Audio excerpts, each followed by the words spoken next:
Hello guys, welcome back. In the first part of this video series, we talked about simple CSS selectors. In today's video, we are going to deep dive into CSS pseudo selectors. So, I showed you this infographic in the last video where we also covered the simple selectors. If you haven't watched that, it's completely fine. As long as you are not a total CSS newbie, you can follow along. In this video, we are going to cover pseudo selectors. Pseudo selectors are fairly simple concepts, but it takes a bit of practice to realize its full potential. There are two pseudo selectors in CSS, the pseudo class selector and the pseudo element selector. Pseudo classes are used to define an element in a particular state. For example, the hover pseudo class can be used to style an element when the mouse hovers over that element. Other pseudo classes include but not limited to link, visited, and active. Pseudo elements, on the other hand, is used to target specific parts of an element. For example, the first letter pseudo element is used to target the first letter in a text. The first line pseudo element targets the first line in a paragraph. The before and after can be used to insert new content before or after an element. With that being said, let's jump to live code. Welcome back. You can see that I have already created some basic HTML setup. We also got some default styles applied in the style sheet here. On the right, you can see the live preview. We have a button, a simple link, a piece of text, and a paragraph.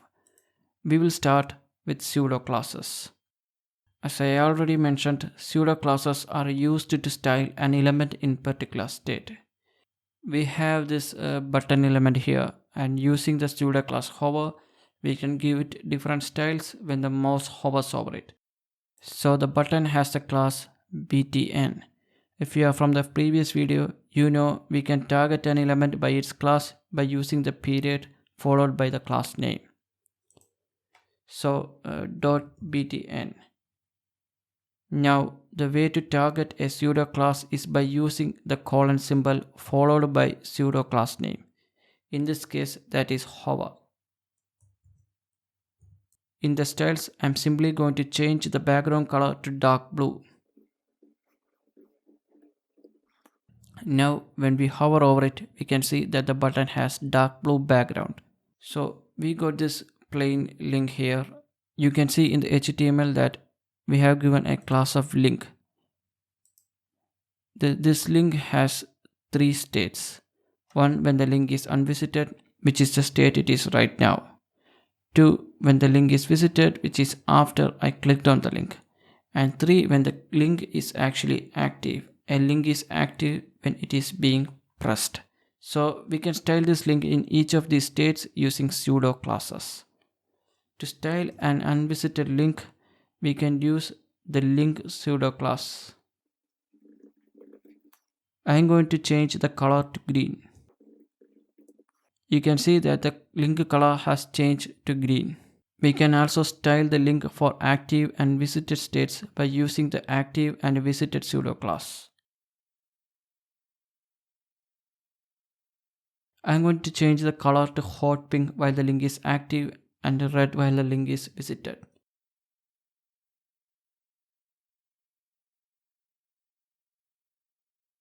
Now watch, when I click the link, the color turns to hot pink. I am keeping my mouse pressed, that is why it is still hot pink. When I release it, the link is visited and the color is changed to red. You can see the URL has changed here. If you want to go back to the unvisited state, just delete the history. Now you can see that I have this piece of text saying hover over me. I intend to create a tooltip that is shown when I hover over it. This is just to display the possibilities of pseudo classes. So in HTML, I have a paragraph with the class tooltip. Right above, you can see this paragraph, which is this piece of text being shown here. Notice that I have covered both the div with the class tooltip parent. Now the reason you cannot see this is because I have given it a display of none in the style sheet. I also added some background color and a bit of padding and border radius. So all we have to do is to change the display value to block when we hover over this text. So I am going to target the class tooltip parent. And while it is hovering, change the display value of the tooltip class to block. And when we hover over this element, we can see that a tooltip is popping up below. Now, this is not the best way to create tooltips. Layout shifts should always be avoided. I am just exploring the possibilities of pseudo classes. Now, I have only covered a handful of pseudo classes here. You can check out this MDN article on pseudo classes, and it has a pretty good list that I am sure you're going to find useful. The link will be in the description. So next is pseudo elements. Pseudo elements are used to style a part of an element.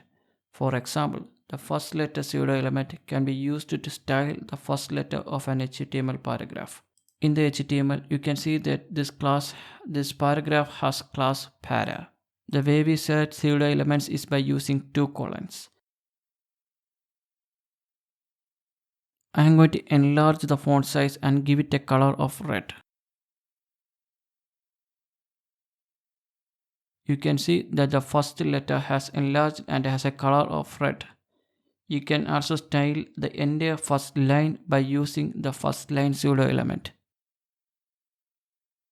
Now, one thing that is really useful about pseudo elements is the before and after pseudo elements. They are used to insert content before or after an element. To do so, we need to use the content property.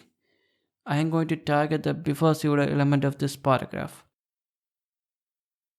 Now, to actually insert content, we need to use the content property.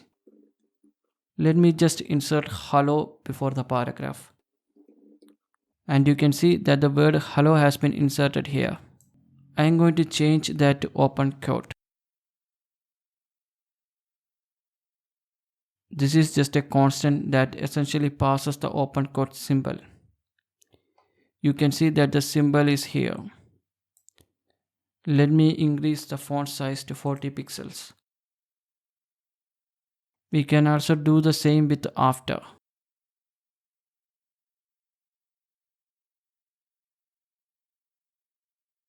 For this, I will change it to close quote. I know that looks ugly. You can use the position property to position it more conveniently and also apply some styles to make it look much better. For example, this one in the CSS tricks website. They achieved this block code styling using the before pseudo element.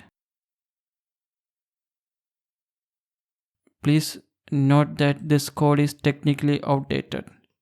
They are using single colons instead of two. This is an old article written in 2009 and last updated in 2013. With the introduction of CSS3, pseudo elements have two colons instead of one. Although this code will technically work because the browsers implement it for the sake of backward compatibility. But if you are coding something today, then it is only appropriate to use the modern syntax. Again, I have this MDN article here.